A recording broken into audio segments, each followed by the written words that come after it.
What's going on, everybody? I'm your host, Ben Ballion, back with another episode of the Sports Pod. And in today's episode, I'm going to talk about my New York Mets because the injury bug is finally going away. Some of the young guys are producing a little bit more than what we've seen, and the trade deadline is just 21 days away. I'll get into all of it on the other side of the intro. Hit it. DiVincenzo a three. Bang! Bang! Got the wall. He jumps. It's gone. He did it. He did it. Pete Alonso with the most memorable home run of his career. All right, getting into the episode, and I'm going to start with some of the guys who are coming off the IL. First, Jesse Winker. He had the oblique injury. He's back now. Oh, wait, he might be heading back to the IL. That's right, after just playing 2 games, Jesse Winker's back was locking up in the first game of today's doubleheader against the Orioles. Carlos Mendoza said he's heading back to New York for more testing. That is a brutal loss for the Mets because Starling Marte is already on the IL with a bruised knee. Now you put Winker back on the shelf again. It's like the DH position has just been a revolving door for the Mets. The good news is that Luis Angel Acuna has been recalled. It happened before the start of the doubleheader. Travis Jankowski was DFA'd prior to the first game. So it might not be that terrible because if you think about it, Jesse Winker's on the IL, right? That opens up the spot for Mark Vientos to DH. Now, Vientos, this year, he's hitting .210 with a .272 on-base percentage, a .341 slugging, and a .613 OPS. He sucked. Give him a chance to just hit, and maybe he'll find his footing. And the other aspect of it is that Ronnie Mauricio can continue to develop over at third base. I'll get into some of the stuff with the younger players. Still, I don't know if they're considered prospects anymore. I don't get how that works. I don't know how much service time you have to do, but Mauricio's only played 25 games at the major league level, so I think he's still considered a prospect. I'll get into him more. I'll get into Acuna more. I'll get into Vientos more, and I'll get into Beatty more later. But right now, this situation with Jesse Winker opens up the spot for Mauricio to play third base every day and Vientos and Beatty to DH every day. I like that a lot. Mauricio has so many tools over at third base. He just needs a little bit more time to polish them off, to really develop into that real major league player. There were 2 plays he made on Tuesday night in Baltimore, and that satisfying come from behind win. That was such a satisfying win. It felt like 2024, not to get too off track here, but the way they came back, what Steve Cohen is calling the Fab Four, for them to do all the work in the 8th inning, for Soto to knock in that run in the 10th, that's just such a good win, such a fun win, and that's what the Mets were built on last year. It feels like they've gone away from it a little bit this year, and that's fine because they are winning. It doesn't matter how you win games, it just matters that you win. And for the Mets to have a come-from-behind win like that, I like it a lot. But it's not something I want to get used to because I don't want to go behind the Orioles 6-1 or 6-2, whatever it was. But getting back to this situation, Mauricio had 2 really nice plays. Obviously, he had that double play in either the 8th or the 9th inning where he fielded the grounder, he stepped on the bag, and then fired over to Pete Alonso at first base. Alonso made a sprawling grab at it. It went to review. And then there's a play that I haven't really heard anyone talk about. I believe it was in the 3rd or 4th inning. Mauricio was kind of shifted over a little bit towards shortstop, and the ball was chopped up along the third baseline. Mauricio charged at it, picked the short hop, got the ball out of his glove real quick, and fired over to Pete to get an out in that inning. He seems like he's the best out of this bunch. The best out of this bunch of infield prospects. I think Vientos and Beatty both came up as third base baseman, but I know for certain that Mauricio and Acuna were both shortstops. So it was just that you have a logjam on the right side of the infield. I don't understand why the Mets would prospect hug so hard with those four guys if they all play the same or similar positions. It's going to be too hard to fit them all on one infield because, okay, let's see, this would be the way that the Mets would fit them all in the field. Lindor is playing shortstop. He's locked down there for 7-8 more years.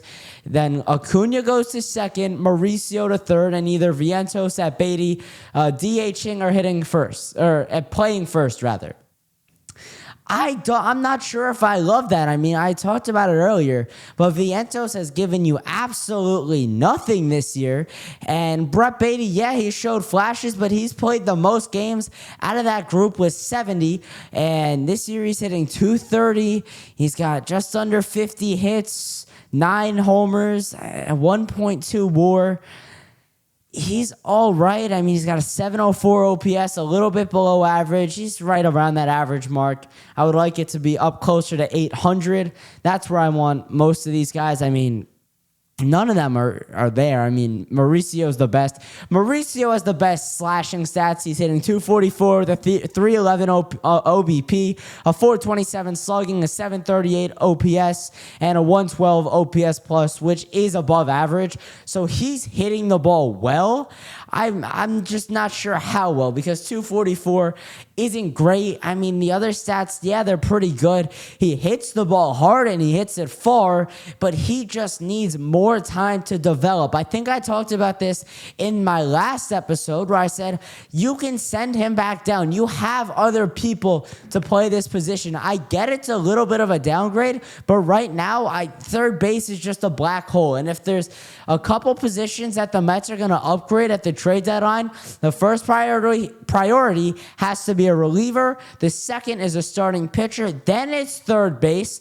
And then center field is the last priority. But I have an idea that I'll give you in a couple minutes that could solve that issue completely.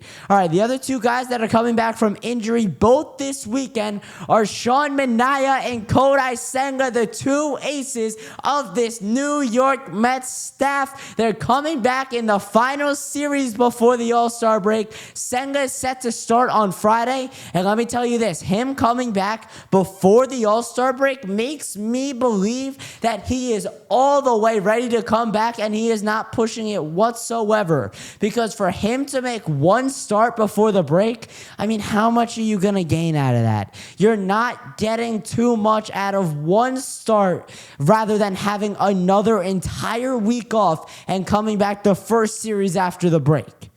That is such a huge plus for the Mets because Senga is a guy that doesn't like to rush back at all. And for him to come back now, that I'm telling you, he is all the way ready to return. He does not need any time to ramp up. He made his rehab starts. He must be feeling good because... And honestly, I am shocked that he's coming back and pitching one game before the All-Star break. And same with Sean Manaea. With Manaea, he's going to piggyback off Holmes, I believe. That's how I interpreted it. It might be going the other way around, but that tandem is going to pitch in the final game of the weekend series against the Royals. I believe it's in Kansas City. That'll wrap up the first half of this season for the Mets, and a first half that has been really good to them. They got out to a hot start. They had a rough month of June, but as of late, the last week and a half or so, it's July 10th. I mean, really this entire month, they have played very well. I mean, they scored 28 runs between the final two games of the Brewers series and the first two games of the Yankees series. They're one game back of first place in the National League East. They were tied briefly yesterday and last night. The night before, I guess, after Patrick Bailey's inside the park walk-off homer, the third catcher to ever do that. That's just insanity. But the Phillies are atop the division at 54-39. The Mets are a game back at 53-40. The Phillies are off tonight. They'll head to San Diego for a weekend set. They'll play 2 games on national TV, and that'll wrap up their first half of the season. So with a good series for the Mets in a bad series versus the Phillies, the Mets could be leading the National League East heading into the All-Star break.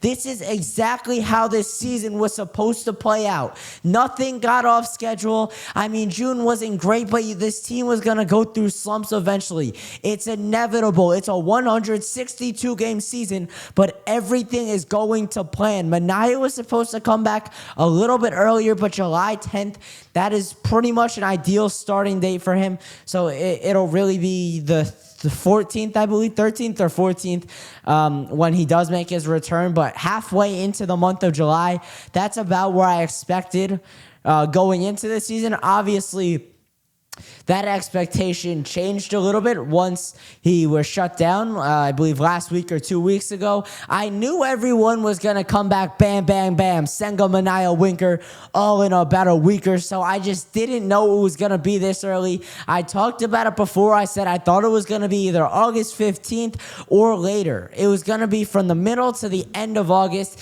and then the Mets were going to hit their stride in September and be hot going into the playoffs. And now you can get hot right now and carry that momentum all the way through August, all the way through September, and into the postseason. I do think this team is good enough to beat the Los Angeles Dodgers this year.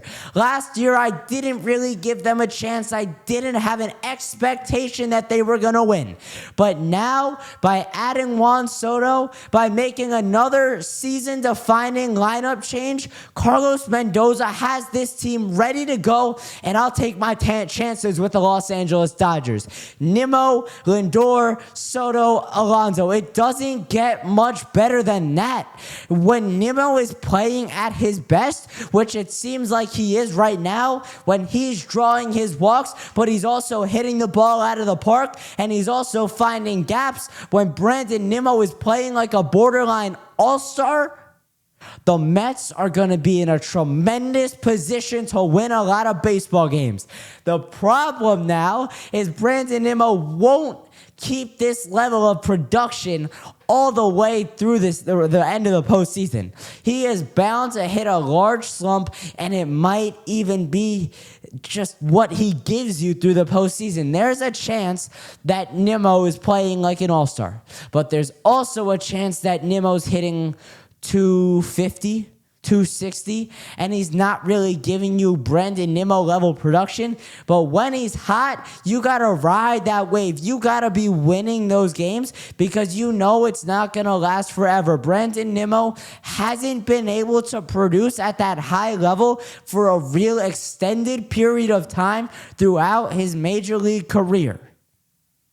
But right now, that's the Fab Four hitting 1 through 4. That's Nimmo leading the charge hitting leadoff. But at the trade deadline, if they do want to go after a third baseman, I think Jose Ramirez could be a very interesting candidate. Now, it's not reported on, it's just pure speculation that Ramirez is going to be available. But if I'm going to look at the standings right now, the Cleveland Guardians aren't leading that American League Central, and that is a weak American League Central. I know the Tigers are good, but the Guardians are a team that's gone to the ALCS in recent memory. They were there last year. And now they're 4.5 games out of a wild card spot. Ramirez isn't making a boatload of money like you would think a player of his caliber would be. He's only got a year or two left on his contract after this one. He could be someone the Mets could unload a lot of their prospects on to go for it right now. This year, the Mets have a really good chance of making it to the NLCS, and I would say a fair enough chance of making it all the way to the World Series. Why not go for it? Why not round out your infield? That could be Pete Alonso, Jeff McNeil, Francisco Lindor, and Jose Ramirez. The top 4 of your batting order being Francisco Lindor, Jose Ramirez, Juan Soto, and Pete Alonso. Just think about that for a second. All right, let's talk through this. Let's mount a trade package right now. I would say you got to give up a top pitching prospect, probably Brandon Sproat, maybe Noah McLean, maybe Jonah Tong, one of those guys. One of those, maybe two. You're going to have to give up one of your infield prospects, so that's Acuna, Vientos, Beatty, or Mauricio. Whoever you want to give up, I don't care. I'm okay with any of them. For me, I would probably say Mark Vientos because he's not producing this year, but he has a lot of upside for the future. The Guardians have solid player development. They're not pumping out top prospects year in and year out. But a guy like Vientos, who has shown that he can hit in the postseason, might be the guy I want to dump. The other one is Brett Beatty, because Beatty is doing it this year, so the Guardians might be more inclined to trade for that guy. Okay, what else are you going to need? You're probably going to have to part ways with another top 25 prospect, whether that's Drew Gilbert or Jet Williams, and then probably an active player on this roster. If I had to choose a name, I don't even know. I don't know who you would give up. I don't have a trade package ready, but I'm just thinking you got to give up. If I'm saying prospects only, Jet Williams, Mark Vientos, Jonah Tong, and Brandon Sproat for Jose Ramirez. I don't think that's crazy. That's a guy that's going to be 30-30 nearly every year. He'll be in the All-Star game nearly every year for you, and he's just so solid with no one talking about him. I think he would love to get out of Ohio, although he does seem to like Cleveland for some reason. He signed a long-term deal that was kind of team-friendly, but you put him in a bigger market where more eyeballs can watch him and more people will talk about him. That might be more desirable for J-Ram. I would love to see him on the Mets, and even on the Yankees, he would be a good fit because they do need a true third baseman. If I had to make a prediction, though, I would say they're going to trade for Eugenio Suarez. All right, now we've hit on pretty much everything I want to talk about except some more trade deadline talk, so I'm going to do that, and maybe I'll talk a little bit more about, I got to give my idea on Jeff McNeil and Luis Angel Acuna. All right, Luis Angel Acuna was just recalled from AAA. He was down there for probably 3 to 5 weeks. Tyrone Taylor hasn't been playing bad, but he certainly hasn't been playing well. Now, it's been talked about that the Mets can go out and trade for a center fielder at the trade deadline. I have an idea of how you can get a center fielder without making a single trade. But before I tell you that, I'm just going to run down Tyrone Taylor's stats for this season. He's hitting .208 with a .265 on base. His OPS is .570, and his OPS plus is 65, .305 slugging. He also plays a really solid center field. I would consider him above average in that category. So I don't know how much I'd want to move off of that, but his hitting, it isn't very good. I thought it was better. I just looked up his stats. So I might be more inclined to make this switch. You slot Jeff McNeil in center field full-time. It seems like Mendoza doesn't have a problem playing McNeil in center field at all. McNeil this season is hitting .254 with a .344 OBP and .814 OPS, 134 OPS plus, a .470 slugging percentage, and that's about it. He's only struck out 23 times compared to 22 walks. I mean, McNeil is having a really nice bounce-back year. He's got a solid glove out there in center field. I wouldn't mind it. I think it's serviceable enough. But then you have Acuna at second base who might be rejuvenated, be more motivated, and ready to work in the majors after being sent down. He realizes, I'm on the precipice of being sent down, bouncing back and forth between AAA and the bigs. I have to produce. There's no other option. So now Acuna's going to be motivated. McNeil is hopefully going to continue his production, what he's done for the Mets this season out in center field. It seems like a win-win scenario for me. The only problem might be the defense in center field. I'm not sure. Jeff McNeil obviously won't match what Tyrone Taylor does, right?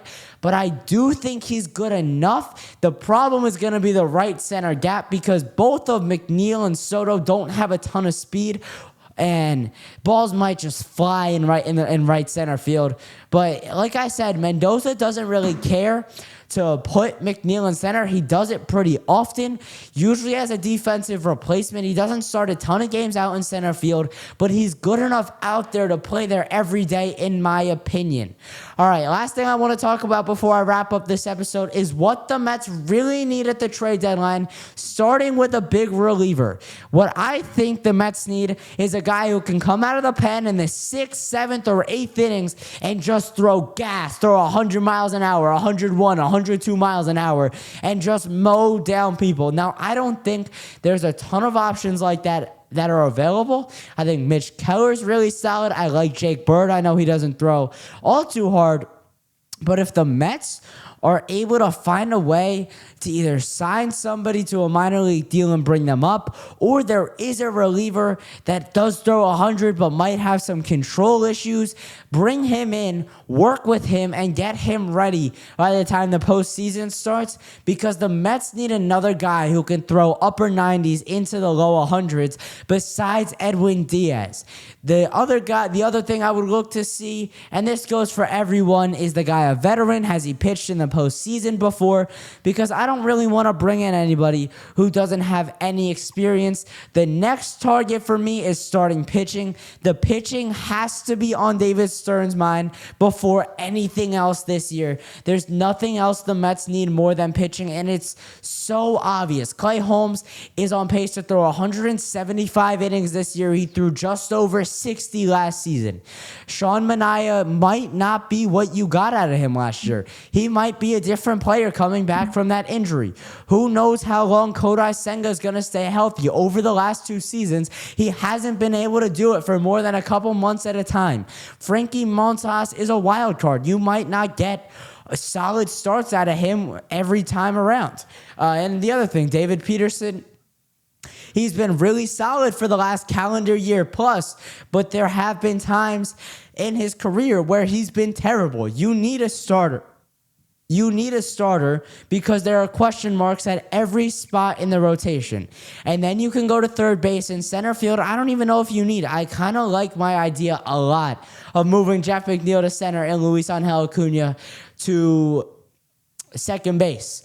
All right, that's going to do it for the episode. If you enjoyed, please consider subscribing, following, downloading, liking, sharing it with a friend. I really appreciate all the support. Also, make sure you go check out all my socials linked in the description below. And you can leave me a voicemail with your sports questions and takes at 848-305-8073.